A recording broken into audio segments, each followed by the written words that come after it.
Beauty Parlor Room. I'm your host, Katia Trevino. Mental health. This year, I have become more aware of how important it is to nurture our brain. Our brain can easily become our enemy, whether it be anxiety of work, COVID, family, etc. But what are our options? Seeking help is so important, and there are so many ways of getting that help. But recently, I have discovered another method. Dina Sabnani is a theta healer and soul coach. She specializes with helping people heal mind, body, and soul. Welcome to the Beauty Parlor Room, Dina Sabnani. Hi, I'm Dina Sabnani, and I am a certified theta healer and a soul coach. I help empower people to burst through their limiting beliefs that keep them stuck in the endless monotony of an uninspired life and helping them reclaim joy the feminine way. I'm all about body, mind, and spirit healing because it's everything that's involved. Theta healing is a healing modality that was founded here in the US by a woman named Vianna Steibel, and it is a healing modality that goes really deep into the subconscious mind. Most people don't know, but we're only operating from 10% of our conscious mind, right? 90% of our mind is subconscious, and we're holding on to so many beliefs that are cultural, that are ancestral, that are gender specific from the time we were conceived in our mother's womb. And so what theta healing does, it uses the energy of the creator of all that is, whatever you want to call that energy, source, universe, God, whatever works, right? It's not a religious sort of healing, it's more quantum physics. There's science to it and spirituality.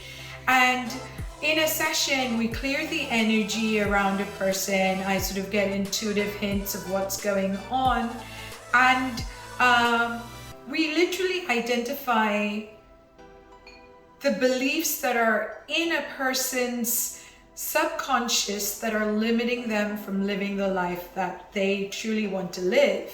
A simple example is, you know, as a woman myself, living in this century, obviously, consciously, I believe that women can be successful, women can make lots of money, women are capable of doing a lot of things. But when I got, and when I got into theta healing, it was when I was muscle testing. So there's something known as muscle testing to see what beliefs you're holding on in your subconscious mind. When I asked the questions, women can make money. No. Women can be successful. No. And I was so stunned, but it's ancestral and cultural beliefs. I'm Indian, and in our culture, most of the women, like of my mother's generation, my aunts, all got married to their husbands. They were mainly arranged marriages, and they were stay-at-home moms. They didn't go out and get jobs and, become these successful businesswomen, except for my mother. But so that was sort of ingrained in me from a young age. And so I was still holding on to those beliefs. There's so many levels of belief. Like, Katia, people have money beliefs. People have beliefs about their weight, believe it or not. They have people... beliefs about relationships. So it's really, really interesting on what you're holding in your subconscious level. And so we identify the root beliefs. And when you get to the root belief, it's like a house of cards, right? If you pull the bottom card out, everything else just falls apart. So if you get the root belief out, you've got thousands of beliefs that are on top of that belief that simply dissolve. And so everything is permission based. There's no hypnosis to it or anything. You're fully aware, and everything I do is with permission. So I would say, hey Katia, do I have your permission to change the belief that women are successful? No. And replace it with the belief that women can be successful and women are successful. And then you would say yes, and then I would again just connect to the creator and change those beliefs. Kind of like when you're saying it in the universe, or putting it out in the universe of what you're gonna receive.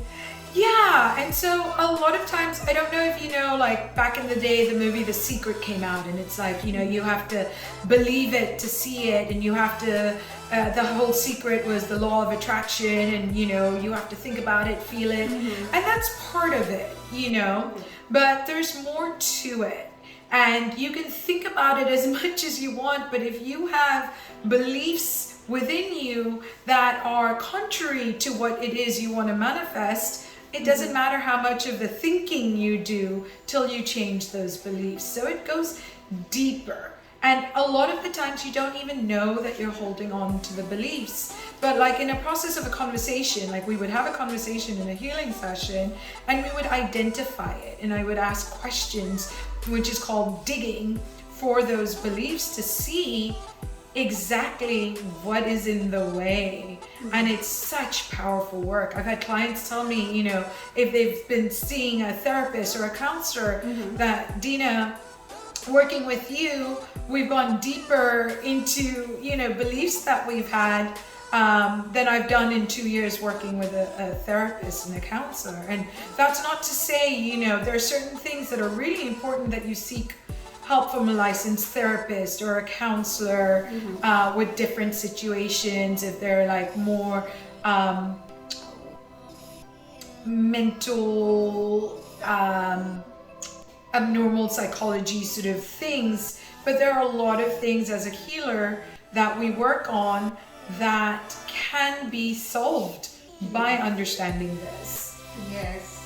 And I like that you said that, because I feel that, you know, all of May was mental health awareness, and we talked a lot about, you know, seeking help, and it, you know, but there are doctors, there are therapists, but now with you, I've learned that there's also this method which can be life-changing. Absolutely. You know, mental health encompasses so many things. And it's really important.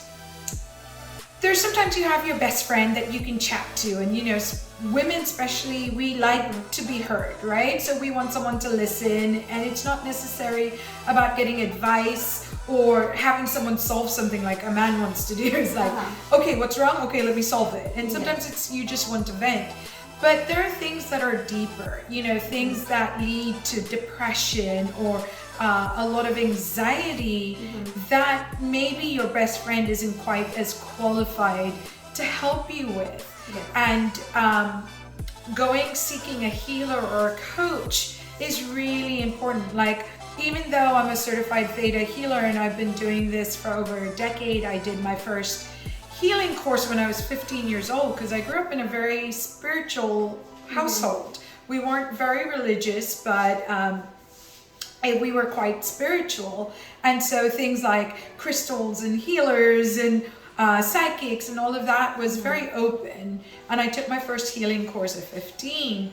And even though I'm certified, it's all about working on yourself, because you keep up leveling. There are things that keep coming up. And so even now I have my own coach that I work with, because I want to be at my best when I help my clients. And it's so crucial in any arena of your life. If you want to be successful, you know, you want people witnessing your greatness. You want an advocate that is pushing you out of your comfort zone and like your biggest cheerleader. It's something that's now become a lot more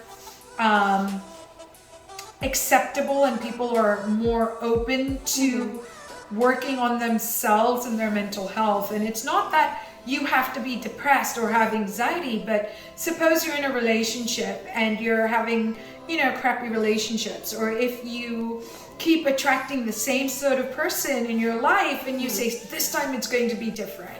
This time, you know, he's going to be better, she's going to be better. And you don't realize it's actually within you, that you have these wounds, these beliefs, this emotional baggage that is attracting that same energy to you. And until and unless you level up and clear the stuff that you're holding on to, then you can attract from a better level, a better energy. And it's so important to do that. I know that we had talked before and you had mentioned your travels. So I'm so excited that you get to share that with the audience and just kind of give a little more of that. Oh, absolutely. So I was born in the Philippines, raised in Hong Kong, which is, you know, part of China now. Yeah, which is strange. And people look at me, and the funny thing is, so I was raised in Hong Kong, right? And then I did university in California.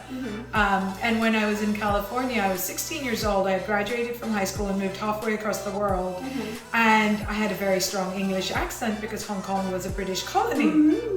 And so I spoke the Queen's English, and it was very formal. And so if people would speak to me, they'd go, "Where are you from?" I'd say, "Hong Kong." And they go, "Do you speak Japanese?" And I go, "That's Japan." You know, I go, "I speak a little bit of Chinese." And they go, "But you speak English so well." I go, "Well, it is my first language." And they go, "Okay, but where were you born?" And I'd say Philippines. And they go, "So are you Filipino?" And I'm like, "No." And it would be this guessing game. And in LA, you know, a lot of people thought I was Hispanic, obviously, Latina, and hola, mamacita. And I'd be like, "Nope." And then, you know, I tell people to guess, and they'd be like, "You're Puerto Rican, you're Dominican, you're half black, half white," because I had the really curly hair and the fuller lips. And when I told people I was Indian, they'd say, "What tribe?" And so sometimes it'd be like, "I'm half Cherokee and half Sioux," and I'd walk away. But truth is, my parents are from India, and my dad had moved to Hong Kong for business. And, you know, went back, got married, brought my mother there, and Hong Kong is still home. My mother still lives there. But because I'm part of a really large family, I have 27 first cousins on my mother's side and 6 on my father's side. And you're sure you're not Hispanic? Well, Indians and Hispanics, Mexicans have very similar cultural beliefs. It's amazing. And so I had family all over the world, and I've been traveling obviously my mom flew to the Philippines to give birth to me, but I've been to about 25, 26 countries. Wow. And I love to travel. I think the greatest gift people could have, you know, people get cars for graduation or, you know, different things, but I think the greatest gift you could give is the opportunity to travel. Because seeing how, especially for people in America, like when I told you when I moved to California for university, people hadn't been out of California, just the state. And it would boggle my mind, you know. They had no idea how vast this beautiful world is and what different cultures there are, and food and experiences, and how the planet looks, you know. Nature. And so it's really, really important to expand your horizons and take trips. And I love it. It's something like, if I could do it again, well, I mean, I'm still young enough that, you know, I would travel around the world and get paid for it and eat everywhere. Be a travel and food blogger. I think that vlogger is what I want to do. Yes, that would be an awesome job. Yeah. But speaking of jobs, I know that you also did share your gifts when you were doing all these travels. Yeah. So I've been really fortunate. I've, like I said, I've traveled the world. And I also followed a spiritual master in India. They call them gurus. And my dad was following the master. And it's beautiful because, again, it wasn't religion based. It was, remember that we're a universal brotherhood. Everyone comes from the same place, and to treat each other with love and kindness and respect, no matter what their status was, no matter what their job is, no matter, you know, what color of their skin, what they ate. And so that's what I grew up with, was this universal love. And I was really fortunate to travel around with my guru to places like Australia and New Zealand, all across the US and Canada. And I've had the opportunity to share about spirituality, love, happiness, and joy in these different countries, and speak in front, I think in India, I spoke in front of probably 500,000 people at one point. And Wow. it's been so rewarding, because all my life people call me the happy chick. You know, Dina, you're always so happy, you're always so bubbly, you're always so optimistic. And you know, I think it's my connection to the Creator, my connection to knowing what a blessing life is. You know, what a gift we have been given. As Indians, we believe in reincarnation, and so, you know, you could be a cockroach. And to have human life is such a gift. And so I just always was in a state of gratitude. And people who don't know me think, oh, well, you know, your life's been so cushy and nothing's happened to you, but it's been far from the truth. I lost my dad, this year will be 20 years. I held his hand as he passed, and he was my best friend and my spiritual mentor and my guide. I've had, oh God, relationship issues up the wazoo. And you know, it was my last long-term relationship that got me into Theta healing and going down this path more. And during that time, I literally ran a happiness club in Dubai. It was on TV and the newspapers and magazines and the radio for running a happiness club, because people were like, wait, happiness? I go, yeah, it's a thing, you know? And I did one in Hong Kong too when I moved back home. But like, you know, I've had issues with my own mother, but we're in such a better place. But what I realized was you have to do the work. You know, when you're expecting other people to change, you could be like, you know, holding your breath for a lifetime. It's up to you to do the work. It's up to you to see where you are in your life. And a lot of times we expect, like with the whole topic of happiness, like, you know, I even got trained as a happiness coach. And like I told you, I ran happiness clubs. But it's about choosing it. You have to choose it and create a happiness habit, right? It's important to constantly say, okay, I'm choosing to have an amazing day. When you wake up in the morning, you take a breath, you say thank you to the universe, and then you say, I am choosing. It is my intention to have an amazing day. And then you remind yourself throughout the day that it's going to be an incredible day. And you'll see how things shift when you incorporate gratitude, when you set intentions for yourself. And then most of us grew up expecting the other person to make us happy, right? Our parents, society, our significant other. And that's where things have gotten screwed up. We live in this hallmark sort of la-la land about things like love, and that someone, your Prince Charming or your princess, will come and make everything better. But if you're already negative and, you know, vibrating in a lower energy, no one can come and change that. It's up to you to do that. And what kills me about relationships, Katya, is about people say, oh, you complete me, you're my other half. And if you're going around thinking you're half and looking for someone to fill that other half, like it's like these two edges of a circle, but you're not going to have a beautiful semicircle that when you join together, it's going to be all lovely. They're jagged ends. We all have our own emotional baggage, right?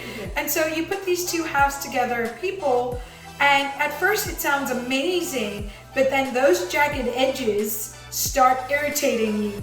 And what made you like think, oh, that's so cute, you know, about the other person, starts becoming abrasive. It starts becoming something that you find irritating. And if both of you are bringing your emotional baggage to the relationship, guess what happens? It starts festering and it starts smelling like doo-doo, right? And then you start fighting with each other, and then you go into that vicious circle, and whatever your wounds were, you attract from the other person and vice versa, and then you blame the other person. And oh, this person is supposed to make me happy. That's where my happiness comes from. But guess what? Then the other person can make you unhappy too. But if you take happiness back into your own hands and you decide you're responsible for your own happiness, you get to choose it. You get to choose. And that's the most important thing that people need to realize, that we give our remote control away to other people. We say, here's my remote control. Why don't you press all my buttons and then I will blame you? Instead of saying, you know what? I get to hold my own remote control. You're having a bad day. I'm not going to take it personally. Yeah. Right? We take things personally. We think it's a personal attack against ourselves, but people come to us with their own stories, with their own limiting beliefs, with their own cultural ways of being and thinking, and then we take it personally and we think it's about us. And then we start to get mad, and then we go, I'm not talking to the person. And it creates all this drama. We so want drama in our lives, you know? It's crazy.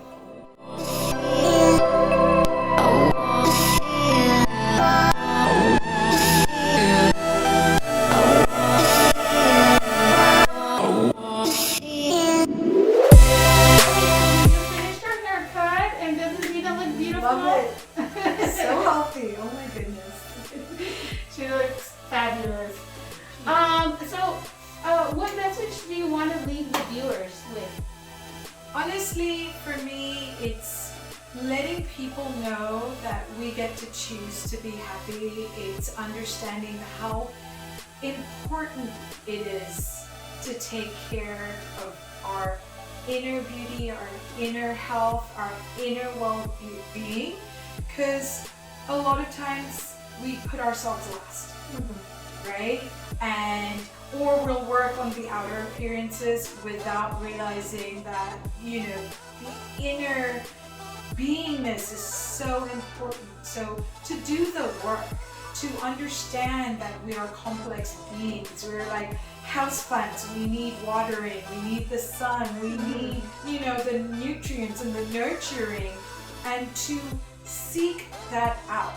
Whoever you resonate with, you know, sometimes it's a best friend, but sometimes you need something more, like a coach, a therapist, a healer, whatever it is for you. It could be right now you go on YouTube and look up meditation. So we didn't even talk about meditation, a meditation guide. And meditation is such a great way to sort of reboot your mind, switch off from the day. And there's so many ways of doing it. You can do guided meditations. You can just focus on your breath. You can focus on a candle. There's so many ways. But honestly, when you work and you're in the zone, that's meditation. When you're loving what you're doing, you're working on a client's hair or makeup, and you're really in that moment and you're present. That is meditation, because you feel so good. There's no 6 million thoughts running through your head. I mean, obviously there are times when you're working on something, but when you're really in that zone, so it could be dancing, it could be gardening. It's when you're really present to the here and now. And what happens, and this is really important, that either we're living in the past or we're living in the future.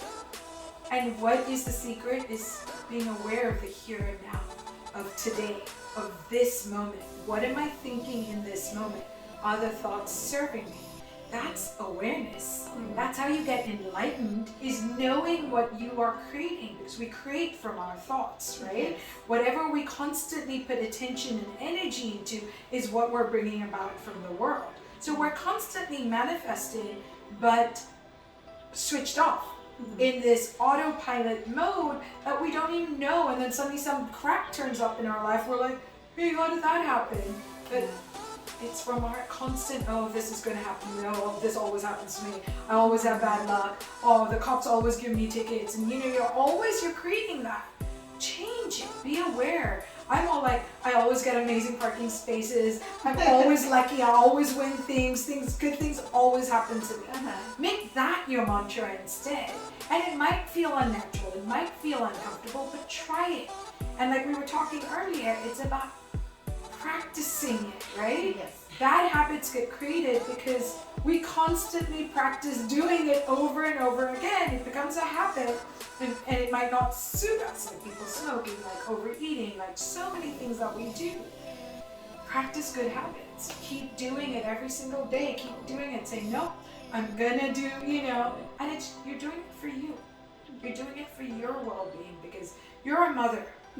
You have to give your wife, your daughter, constantly giving, but you have to give to yourself so that you can give to other people. Otherwise you go into minus. You can go into a bank. Can you take out money if you're on zero? No.